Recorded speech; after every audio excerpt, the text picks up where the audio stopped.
In 1903, man took to the skies for the first successful airplane flight. 6 decades later, humans left footprints on the moon. It is a remarkable journey encapsulated in one place, the Smithsonian's National Air and Space Museum, which is undergoing a multi-year renovation.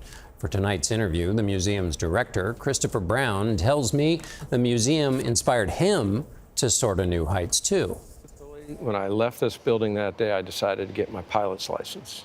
So when you see kids come from all over the world, all over the country, do you recognize the spark that they feel when they look at things in your own experience? Indeed, and really what has motivated and sort of served as our North Star for this whole renovation of this incredible place is that we want every visitor, however they present, whatever their age, wherever they come from, whatever they look like, to have that opportunity, just as I did, to be able to see themselves in the storytelling. Everything in this museum, with the exception of our lunar rock, is a consequence of human ingenuity. Curious people saying, how do we solve this incredibly complex challenge? So curiosity is one thing that ties all of the pilots and astronauts who've manned these vehicles.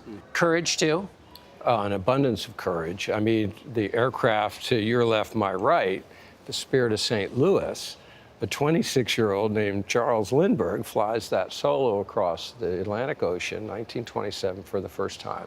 It was incredibly audacious, arguably treacherous, and yet he took on that challenge. Do you think curiosity is contagious? I really do. I mean, especially when you see the curiosity take you to places never before thought or imagined.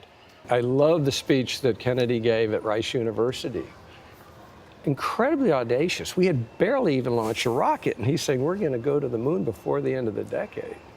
I mean, it was curiosity, but also born out of confidence and this desire and idea that we can solve incredibly complex problems and challenges. Why is a tolerance for risk important for a nation that supports exploration? Well, I think in addition to having a tolerance for risk, you've got to accept failure and then sort of lean into that failure. Everything you see and every story we tell here didn't sort of unfold on its first attempt. There's a certain persistence that's needed. And there is this notion that things don't happen the first time correctly. And so to continue that process of refinement and improvement, you've got to be willing to accept the failures as they come. But I would argue that it's because of our innate curiosity and tolerance for risk, and those other factors mentioned, human ingenuity and resource, that you see unfold these incredible stories that we tell. Give me a sense of what the renovation has been like. I mean, everything from, tightening bolts on an exhibit to some of those tiny little renovations in age-old aircraft. Just give us a sense of the sweep.